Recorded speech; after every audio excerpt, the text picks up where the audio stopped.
Head injuries and headlines go hand in hand these days, with football the most notorious among contact sports that produce head concussions.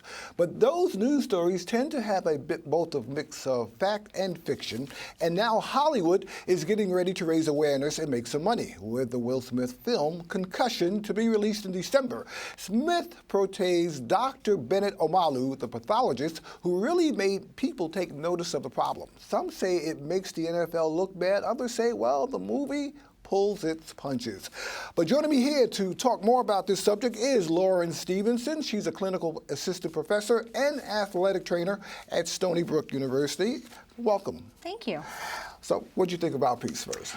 I think it was interesting. There's definitely good things that everybody was saying, but I think the most important thing is bringing awareness to sports-related concussion, to sports injuries that could potentially lead to any sort of catastrophic injury. The film coming out, Will Smith, also is going to create more awareness. Now, Hollywood is, like I said, they're getting in on the act. I agree. Awareness is fantastic because it's not the concussions that are reported that are the issue. It's the unreported concussions. And I think this movie is going to create some awareness about how important it is to report the concussions. But will it be over the top? You know, I don't know. We'll find out what happens. I think some people are going to take it a little harder than others. But I do think that the awareness brought about sports-related concussion at the NFL level has always trickled down to high school sports, collegiate sports, and youth football. So I think it's going to be interesting to see what happens. Well, you look at also what's going on. What's happening with the latest developments, especially technology, and also in prevention? Okay.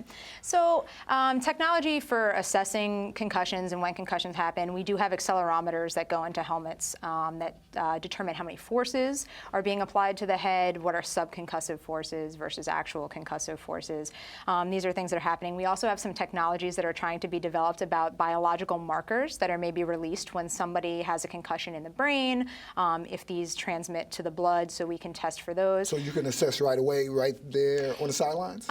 For the accelerometers, we can assess the forces that are being applied to the brain, but we cannot assess those biological markers, nor have those biological markers been substantiated yet to say, yes, this person with these has a concussion. They're working on it. Well, I know Rydell and also Schutt are one of the leading companies, especially in terms of football. Mm-hmm. They develop helmets. Right? Yep, mm-hmm. They develop helmets, and there's lots of scientists that test those helmets to try and make helmets that disperse forces better.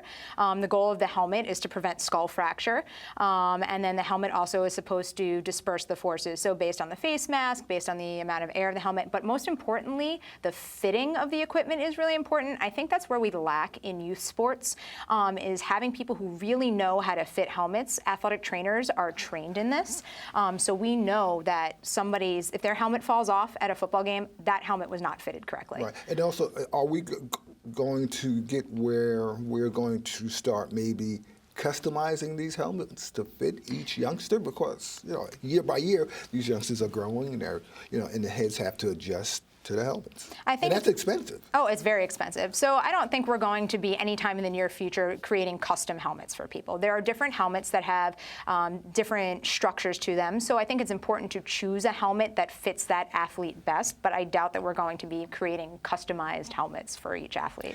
In layman terms, explain the process of a head concussion, when it occurs, when the players are lined up against each other and it's head-to-head contact or shoulder-to-head contact. Explain what happens to the brain itself. Sure. So there's different mechanisms of concussion. There's something called a coup, like a direct hit, or a contra coup, where there's a body hit that causes the brain to kind of jiggle inside the skull.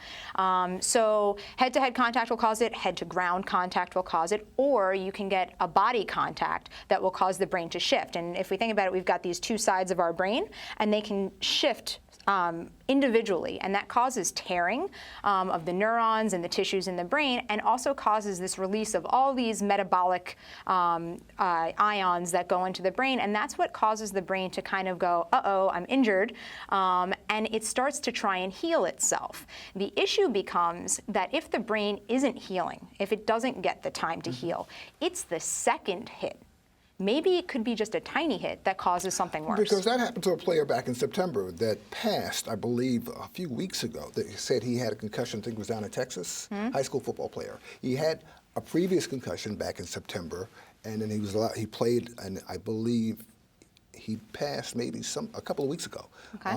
Early October. So they said they should have sat him out for the rest of the season. I'm not aware of that specific instance or exactly what happened there, but what I can tell you is that when the brain is healing from a concussion, first of all, kids, anybody under the age of 18, anybody growing, while we normally think kids heal faster, the brain actually heals slower because it's still trying to grow.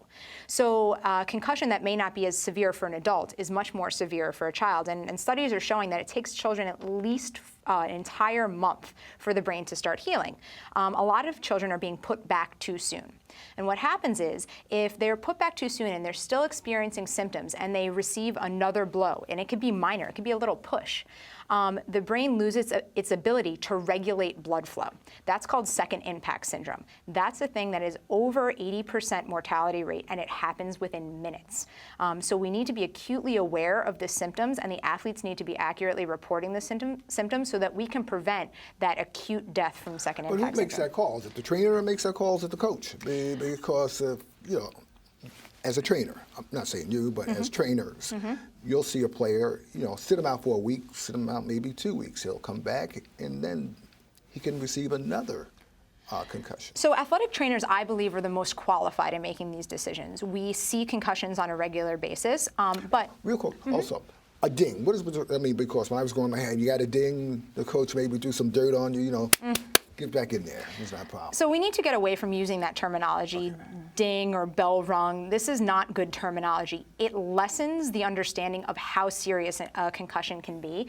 We are either symptomatic or we're asymptomatic. If you're symptomatic, you have a concussion. There's no more grades of concussion. There's no mild brain injury. I mean, let's get serious, right? So there's no mild brain injury. Brain injury is brain injury. So we want to make sure that we are able to accurately diagnose that symptomatic brain injury as soon as it happens. We're lucky in New York State that we have laws about this now, right? So those laws say as soon as we diagnose a concussion, that athlete has to first be cleared by a physician to come back to a 5-day return to play protocol. If at any time they have symptoms during that return to play protocol, they go back to square one. They have to start it all over again. And it includes things like physical testing, exertional testing. So as athletic trainers, we are trained in that, we are educated in that, and there are not very many other health professions that are. When it comes to football, football's basically highlighted, but you have soccer, you have rugby, you have also hockey, you have various other sports where head concussions occur, but football is highlighted. Football's highlighted primarily because there are a lot of football players. So, and we have not only have more athletes on the field, we have a higher force. So the goal of football is to be able to stop each other from running in a particular direction. We have helmets on, we have shoulder pads on, we find ourselves invincible, and we run into each other as hard as we can. When you don't have that protection, like in soccer, you tend to run into people with a lot less force. You also have bigger bodies on the football field, so the amount of forces that are able to be produced are much higher. And also among females, the concussion rate has gone up. The concussion rate has gone up for a few reasons. One, there are more females playing sports, but the other thing is that females are at increased risk. Some studies showing anywhere between 2 and 5 times more risk than their male counterparts. That's because we have smaller necks, we have smaller neck girth, and less neck strength. And there's studies directly correlating the amount of neck strength to the risk of concussion. So if we're able to hold our head and stabilize our head a little bit more, then we're at less risk for concussion. And in terms of females, especially they're playing sports, soccer, they're playing also lacrosse or those sports. So they are, and gymnastics too. I heard there's a rate of concussions in terms of gymnastics. Yep, so in the sports where females and males both play, so say for example soccer, there definitely is an increased risk. The game is played similarly. Lacrosse is different because lacrosse rules are fundamentally different from female to male lacrosse, and the equipment is different. Cheerleading has a high risk of concussion. They throw each other in the air, and I assume that that's similar to gymnastics. We go flying in the air. If we hit our head, that's where the concussion comes from. Well, thanks for coming. Besides being an athletic trainer, you're also a ballroom dancer. I am actually a ballroom dancer, and that's something that we've been looking into as well, trying to get athletic trainers into ballroom dancing, because no matter what sport you play, there's always risk for injury, and you want the most qualified person there to take care of you when that happens. Lauren, thanks for coming. Got to have you back again. Thank you so much.